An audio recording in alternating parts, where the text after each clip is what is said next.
O tezepelumab é um imunobiológico que está registrado pela Anvisa no Brasil, mas mais do que isso, ele também possui expressa previsão de cobertura lá dentro das regras da ANS, dentro das regras que a Agência Nacional de Saúde Suplementar faz para todo o setor, a fim de que as operadoras de planos de saúde forneçam esses medicamentos aos pacientes que tiverem a indicação médica para uso.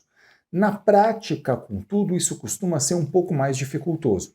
Existem vários pacientes que costumam dizer que não têm conseguido acessar o tratamento com esse medicamento. Mas o que será que acontece na prática? O que está acontecendo?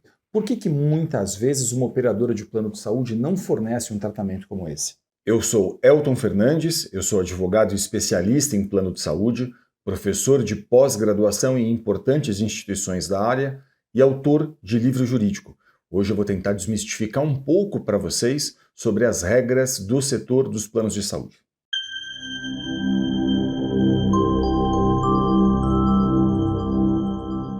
Olha, eu vou explicar isso aqui para vocês de uma maneira mais técnica, como quase um professor de direito, porque essa não é uma matéria muito tranquila de a gente explicar. Vamos lá, vamos pensar o seguinte. O rol de procedimentos da ANS, o que é? É a Resolução Normativa número 465 de 2021. Isso é o que a gente tem como rol de procedimentos da ANS. Então, o anexo 1 diz assim que medicamentos imunobiológicos subcutâneo, intramuscular ou endovenoso têm cobertura obrigatória. Mas é o anexo 2, é essa resolução no anexo 2, que vai estabelecer quais são as condições que o paciente precisa preencher para acessar esse tratamento. Então, o que você pode fazer?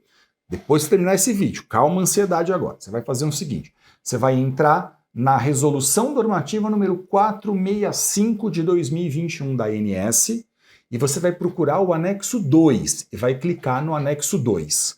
Quando você encontrar o anexo 2, você vai direto para o item 65 desse anexo. O que é o item 65?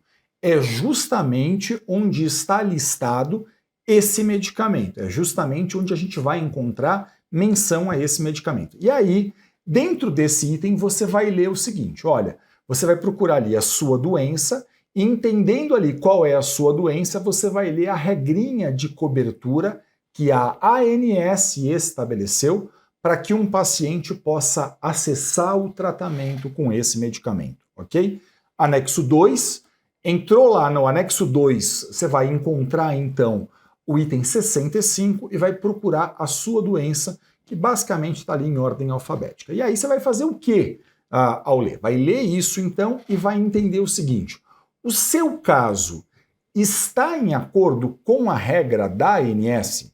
Se você disser para mim, professor, o meu caso está em acordo com a regra da ANS, eu vou dizer para você, então, nesse caso especificamente, estando em acordo com a regra da ANS, você tem direito de cobertura natural por uma operadora de plano de saúde.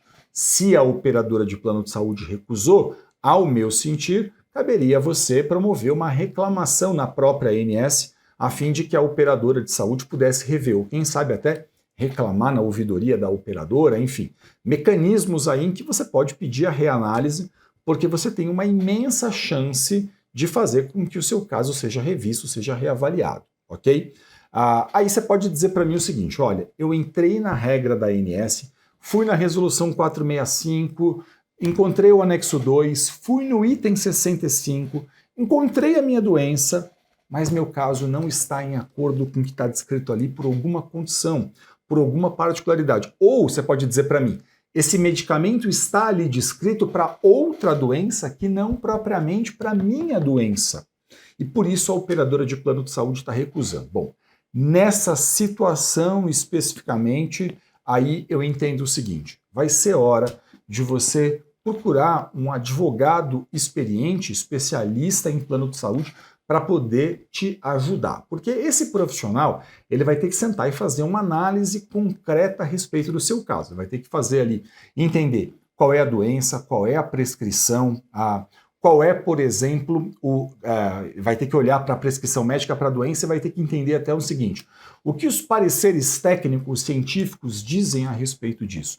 Porque essa análise, que às vezes ela até resvala muito numa análise técnica médica, vai ser, sem dúvida nenhuma, muito importante para um advogado fazer, para que ele possa saber como ele vai te ajudar. O que um advogado pode, numa situação como essa, fazer? Eu digo isso dentro da pós-graduação. Ele pode, por exemplo, primeiro, formalizar junto com você uma reclamação na ANS, formalizar junto com você uma reclamação no plano de saúde, se você quiser. Se o seu caso, por exemplo, está em acordo com a regra da ANS, né? Porque a gente pode pensar o seguinte, de acordo com a regra da ANS, compete à ANS fiscalizar. Elton, não, meu caso não está em acordo com a regra da ANS. Bom, então esse advogado que eu mencionei, ele vai ter que fazer uma análise mais técnica, mais científica sobre a prescrição, para saber, por exemplo, tem indicação técnica na bula? Não está na bula, mas está em acordo com a ciência? Essa análise é absolutamente essencial a você. Por que eu acho importante que você faça isso? É porque, veja, a lei dos planos de saúde atualmente, a lei 9656 de 98, ela diz que mesmo não estando, se um procedimento ou um tratamento não está em acordo com o rol de procedimentos da ANS, mas está em acordo com a ciência, a operadora de plano de saúde deverá custear o tratamento. Veja, a lei chega a usar essa expressão, deverá, ok? Essa não é uma expressão que eu estou aqui utilizando sem que eu tenha pego ela de dentro da regra. Então, notem o seguinte, mesmo fora dessas condições estabelecidas pela ANS, mesmo que um tratamento, um procedimento não esteja exatamente em acordo com o rol de procedimentos da ANS, a lei ela está fazendo uma expressa menção de que, se não estiver no rol, mas estiver em acordo com a ciência, a operadora de plano de saúde deve fazer a autorização disso. De modo que o que a gente percebe muitas vezes é que, claro, as operadoras de planos de saúde elas continuam entendendo que elas só cobrem aquilo que está em acordo com o rol da ANS, mas a gente também precisa lembrar aqui que o rol de procedimentos da ANS é uma regra inferior à lei e que, claro, sempre que houver, então, um descompasso entre o rol e a lei é superior a esse rol de procedimentos. Na prática, então, a gente percebe que há um descompasso entre o rol de procedimentos da ANS e a lei em inúmeros casos. E a partir daí, o que fazer? Nessa situação, um advogado especialista em plano de saúde vai poder analisar o seu caso e ele vai poder, então, a partir dessa análise, entender o seguinte: se está em acordo com a regra da ANS, ele pode, ele mesmo, inclusive, ajudar você a formalizar a reclamação dentro da ANS. Essa é uma prerrogativa que o advogado tem, que esse profissional possui.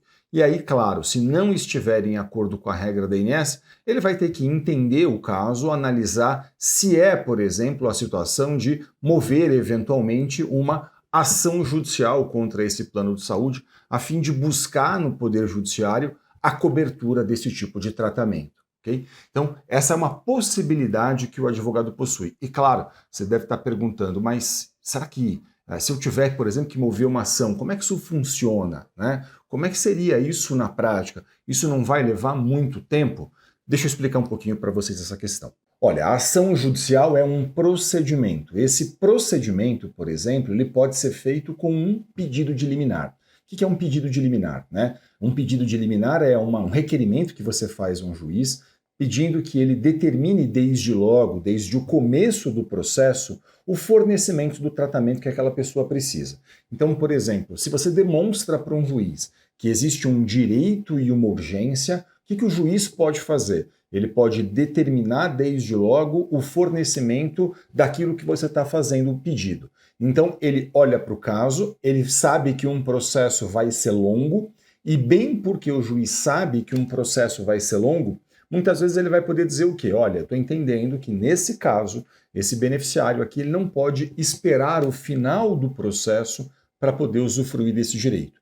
Então, entendendo que existe direito e que existe urgência, ele pode, então, determinar essa liminar. Ele pode conceder essa ordem liminar a fim de que a pessoa possa usufruir desse direito logo no começo do processo. Ele pode fazer isso a qualquer momento.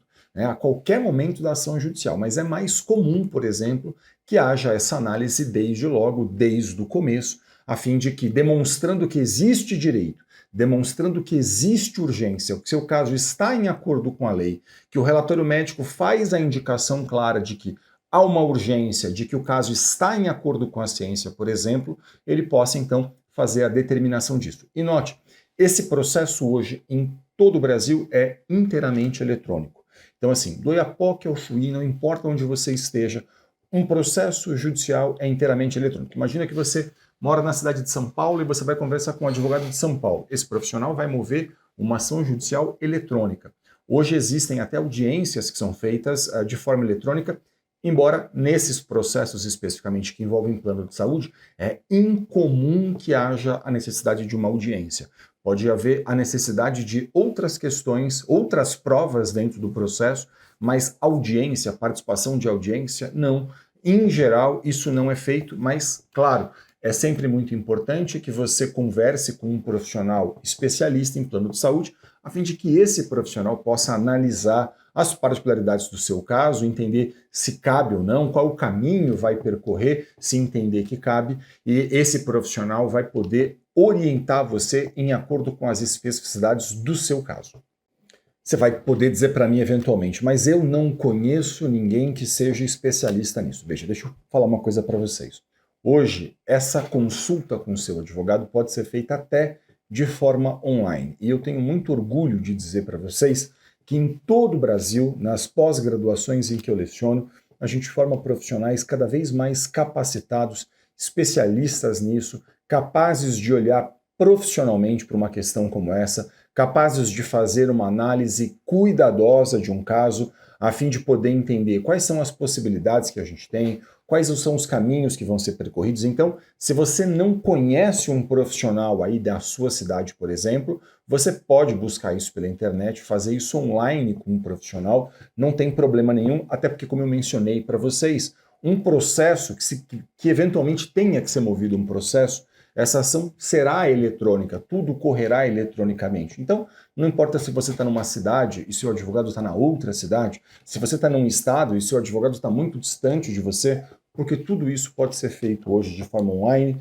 e eu tenho muito orgulho de poder dizer que em todo o Brasil a gente forma nas pós-graduações em que eu leciono profissionais muitíssimo capacitados para lidar com esse tipo de questão. Então, eu sugiro muito que você converse sempre com profissionais especialistas nesse tema. Eu espero que esse vídeo tenha sido útil a você. Muito obrigado pela sua audiência. Se ficou qualquer dúvida, deixe um comentário aqui no canal. Para a gente é sempre um grande prazer poder ajudar, interagir, tirar dúvidas e, claro, não deixe de acompanhar a gente nas redes sociais. Muito sucesso para você e saúde. Até o próximo vídeo.